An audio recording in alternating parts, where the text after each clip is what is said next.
Hi everyone, my name is Joseph Koensgen and welcome to my studio. Today what I'm going to be doing is I'm going to be working on the painting that you see behind me on the easel.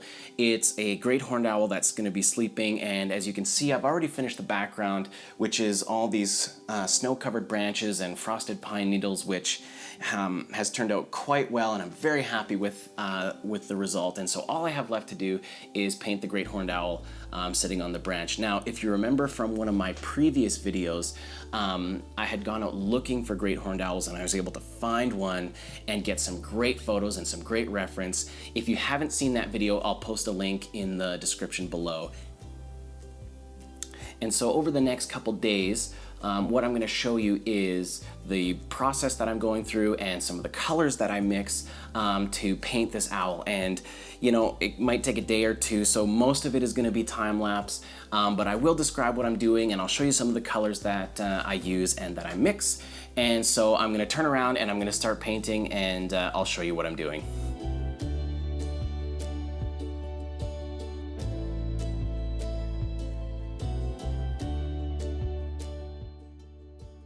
Alright, so I'm ready to start painting, but why don't I first quickly show you the colors that I'm going to be using, and then I'll start mixing some paint and get started. Okay, so first color is titanium white. Next is Mars black. The next color I'm using is raw umber, and then cadmium red light and yellow oxide. So what you'll notice with those colors is that they're mostly in the warmer tones, especially with that cadmium red light, but I won't be using a lot of that simply because it is pretty strong, and I just want to use it a little bit to warm up some of those brown colors. So I'm going to start mixing some paint, and let's get started. Okay, so the first color that I'm going to mix up, since I'm just going to start out by blocking in, is going to be kind of like a brownish gray. So white and some black and some brown and a little bit of the yellow oxide. And this is just going to kind of give me a good reference point to start for some of the darker areas, and then I'll kind of build up some of the shadows and some of the lighter colors as I go along. And what you'll see me do is kind of go back and forth between light and dark, and it doesn't have to be too specific right now because right now I'm just going to be blocking in. So okay, that's good, and I'll start painting. What I'll start doing here is blocking in most of the color just to get an overall sense of the shape of the owl. I don't want to get too detailed here. This is really just about putting down some color and getting some shapes and shadows in place so that when I go to put in the detail, I kind of have an idea of where I want certain things to be, like the shape of the body and sort of the shadows and some of the darker spots. And so I'm just blocking in some color fairly lightly here, nothing too heavy-handed, but enough to give me an overall sense of the shape of the whole bird.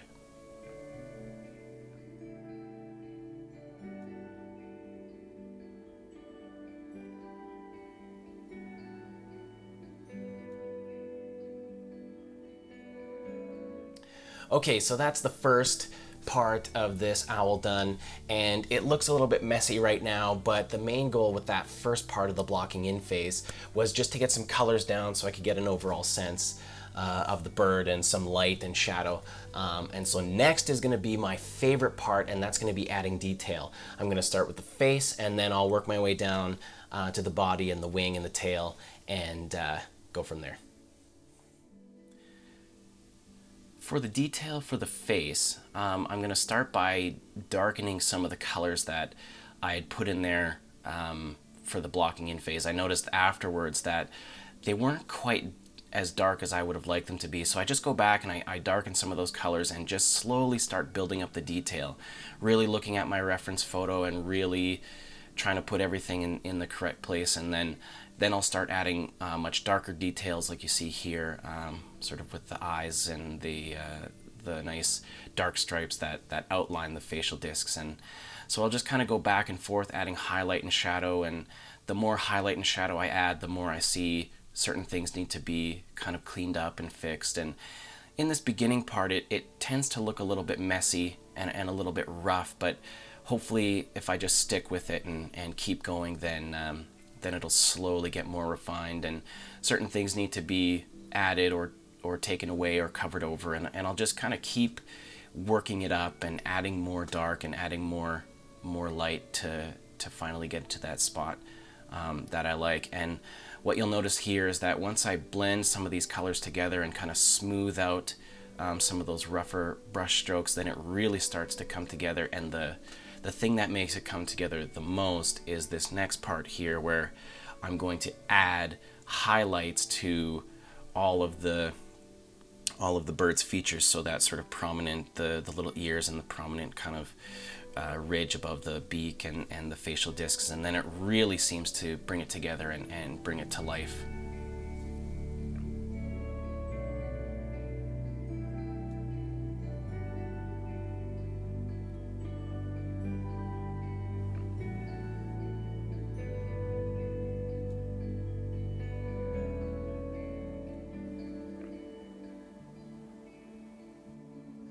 All right, the final part of the face that I'm going to do is I'm going to add just some red, like some rusty red colors to the owl. That's just kind of on the fringes of like the owl's little ear tufts and just around the big facial discs. And the reason I'm adding this last is because this color looks best as a wash, kind of over top of some of these feathers. So what I'm doing is adding some of that cadmium red light, some raw umber, and a little bit of white to almost give like a rusty, sort of like a dull rusty red color. And so I'll just add that quickly to some of the spots on the owl's face here to kind of complete the whole thing. So there's not much of this red color actually on the bird, so I just want to do it more just as like a highlight, just kind of a subtle detail. I don't want to go overboard with it and have it get lost, you know, in this red color. I still kind of want it to be this grayish brown with just these little hints of this red color.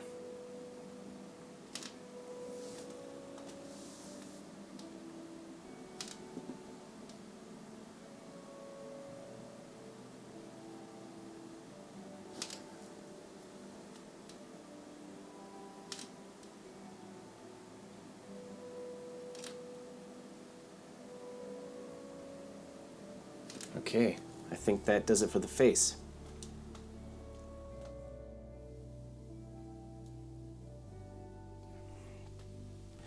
So now for the body, I'm going to take the same approach that I did for the face, where I start refining more details and adding some of the darker colors to just deepen some of those shadows and dark colors. And what you'll notice here is that I'm not painting the stripes that are on the bird's body right away.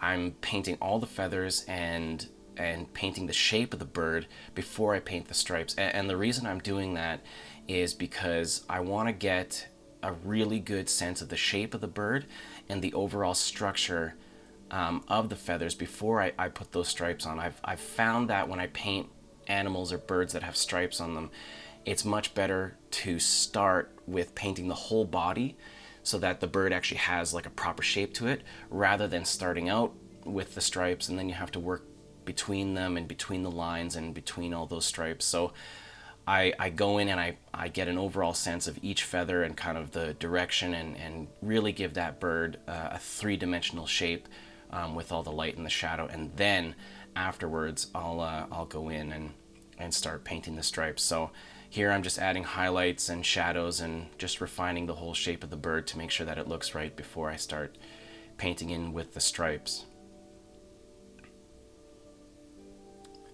And then once I start painting in the little stripes that are on the bird's feathers, I really look at my reference photo a lot to make sure that I'm painting them accurately and that I'm putting them on each feather correctly, and as well I'm making sure to follow the contours of the bird's body so that the stripes follow that three-dimensional shape, so that so that it actually looks like a three-dimensional bird, so that it has that nice rounded shape to it, just so that it doesn't look flat, like it's like each stripe is going in the same direction. So I'm just going to paint all the stripes on and go back and deepen some of those colors and deepen some of those shadows and just clean up some of the mistakes that I made and go from there.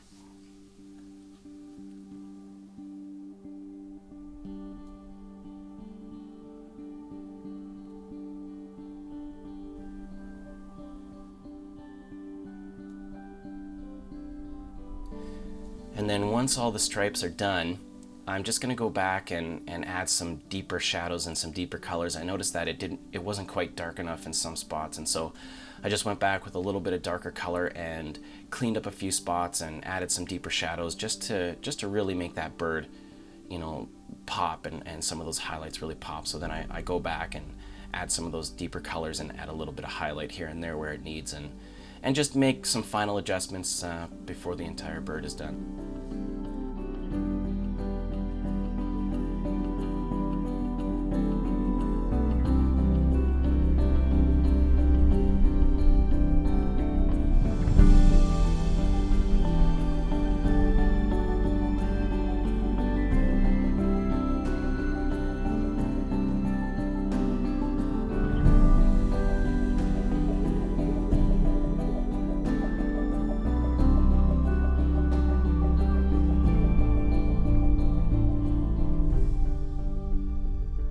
Alright, so that's it for this painting of a great horned owl. I've enjoyed the entire process of this painting, everything from going out and seeing the owl in nature to bringing back my ideas and my photos and sketching them and coming up with this idea and then finally putting it down into paint.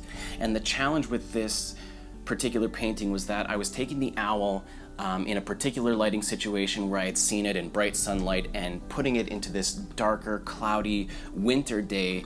And so that challenge of integrating those two components together and the different lighting and the different colors and so on was tough, and it took a little bit longer than I expected. But for myself, I've often found that's the best way for me to grow as an artist, is to challenge myself with new ideas and new inspirations and combining different elements from different settings and different lighting situations. It just really pushes me and helps me grow as an artist and makes me better. And each painting that I try certainly becomes better as time goes on. So I hope you really enjoyed watching me do this and the process that I went through. And if you have any questions about what I've been doing and what you saw here in this video today, just leave them in the comments below. I'll be happy to answer them, and I will see you next time on my next painting video.